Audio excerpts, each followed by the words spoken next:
हमारी संस्कृति, हमारे संस्कार सदा रहे हमारे साथ। गुरु जी के चरणों में सादर प्रणाम करता हूँ। गुरु जी ये बताइए कि जो आजकल लोग वार्षिक जन्मोत्सव मनाते हैं तो उसमें क्या करना चाहिए, क्या नहीं करना चाहिए। लोग आजकल मनाते हैं तो केक काटते हैं और उस पर मोमबत्ती जलाते हैं, उसको मुख से फूंकते हैं। क्या ये करना चाहिए? और लोग जन्मोत्सव तारीख के अनुसार मनाते हैं तो क्या तारीख के अनुसार मनाया जाना चाहिए या तिथि के अनुसार या नक्षत्र के अनुसार? इस पर मार्गदर्शन कीजिए। यह बहुत ही दिव्य प्रश्न है, बहुत ही उत्तम प्रश्न है, क्योंकि वर्तमान समय में समाज में जन्मोत्सव का विकृत स्वरूप उपस्थित है और जिसके विषय में हमारे सभी सनातन धर्मावलंबियों को जानना चाहिए कि जन्म दिवस क्या है और इसे हम क्यों मनाते हैं, इसका क्या उद्देश्य है, ये भी जानना चाहिए। तो सर्वप्रथम मैं बताना चाहता हूँ कि जन्म दिवस के दिन व्यक्ति को नख और केशों का कृंतन नहीं करना चाहिए, काटना नहीं चाहिए। ना तो नख काटना चाहिए, ना केश काटना चाहिए, न बनवाना चाहिए। खंडनम नख केशानाम मैथुनाधुगमौ तथा, और मैथुन कर्म नहीं करना चाहिए और यात्रा नहीं करनी चाहिए। इसमें विशेष ध्यान रखना चाहिए जन्म दिवस के दिन।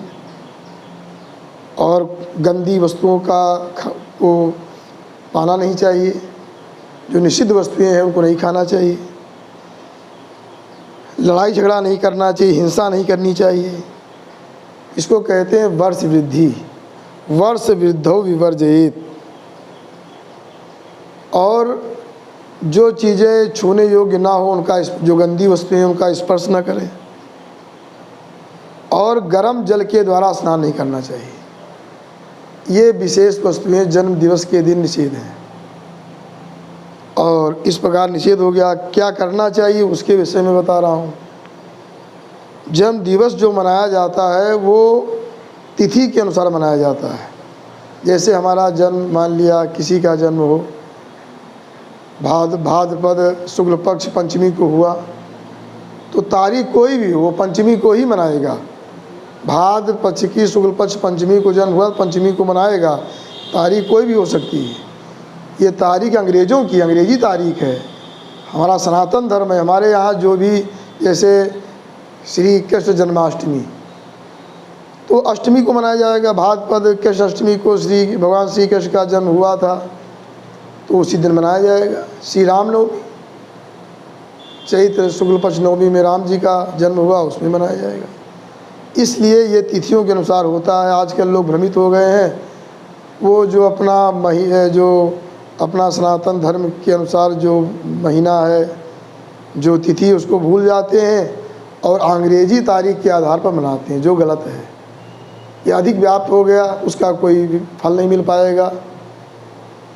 तो क्योंकि इसमें जन्म दिवस में विधान बताया गया है। जन्म दिवस में जब आप, इसमें क्या है, घृत का दीपक, एक वेदी चौकी रख कर के कपड़ा बिछा दो, अक्षत पुंज रख दो, सुपारी रख दो, उस पर आवाहन करना चाहिए। तो जो हमारी पहले संकल्प करें कि भाई हमारी जो है मैं दीर्घायु हूँ, या कोई माता पिता अपने बालक के लिए करता है, बालक के लिए कहेगा मम बालकस्य दीर्घायु श्री तेज मेधा, इसकी वृद्धि हो और जीवन में आने वाले सारे विघ्न समाप्त हों। ये संकल्प करके व्यक्ति को करना चाहिए, जन्म दिवस का पूजन करना चाहिए।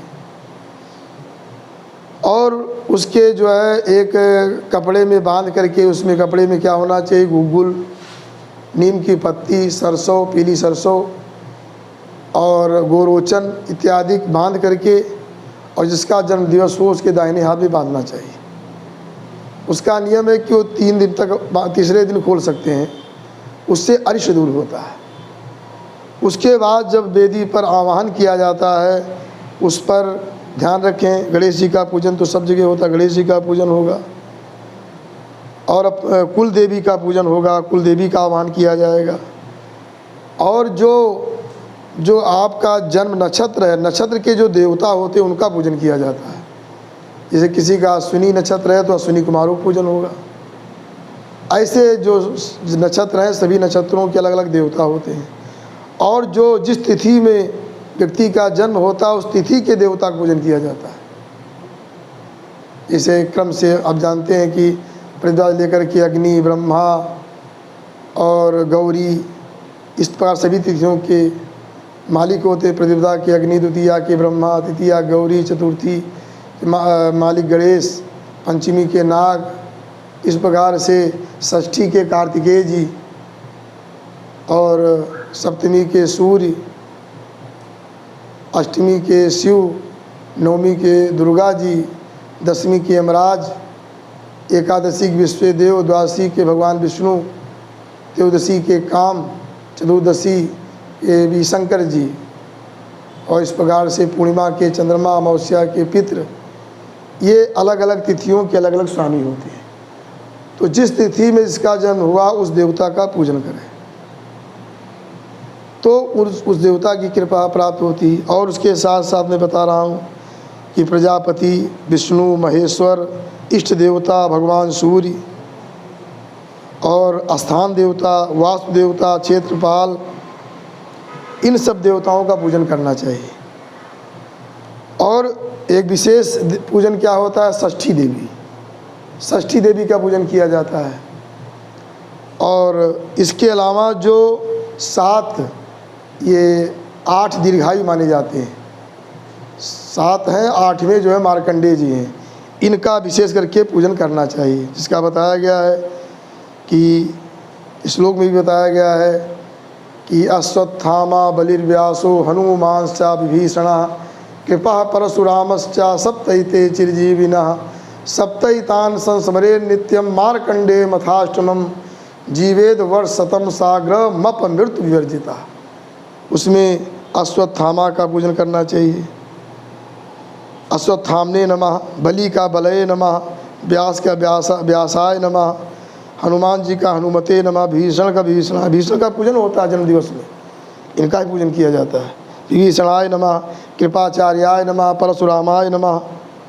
इस प्रकार से और सबसे जो मुख्य देवता होते हैं जन्म दिवस में मार्कंडेय जी का, जो मार्कंडेय मुनि है, मार्कंडेयाय नमः, इनका विशेष रूप से पूजन किया जाता है। जो भी वो सामग्री अपने पास है, धूप दीप नैवेद्य इत्र आदि अनेक प्रकार के नैवेद्यों से इन सब का पूजन करना चाहिए।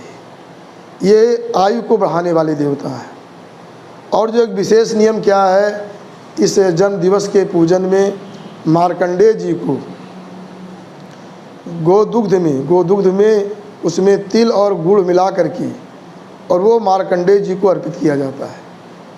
और फिर जिसका जन्म दिवस होता है वो उसको जो अपनी अंजलि में लेकर के पान करता है, 3 बार या 5 बार उस जो गुड़ तिल मिश्रित जो गोदुग्ध है उसको पीना चाहिए। उसका मंत्र भी बताया गया है कि उस मंत्र से ही देना चाहिए कि सगुणम तिलसम मिश्रम अंजल्यर्धमितम पयः मार्कंडेयाद वरम लब्ध्वा पिबाम आयुर्विविधे।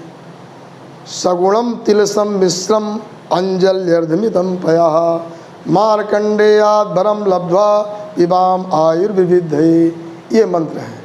इस मंत्र के द्वारा कि मैं आयु की वृद्धि के लिए मैं जो सतिलम गुड़ सम्मिश्रम, जिसमें गुड़ और तिल मिला हुआ है, ऐसा जो मार्कंडेय जी का प्रसाद है उसको मैं ग्रहण कर रहा हूँ। अंजलि में लेकर के उसको पान करना चाहिए। इस प्रकार से वो व्यक्ति दीर्घायु होता है। और दीपक रात भर, जिस दिन जन्म दिवस हो, संभव हो तो दिन रात दीपक को जलाना चाहिए, घी का दीपक। चाहे तो दोनों जला सकते हैं।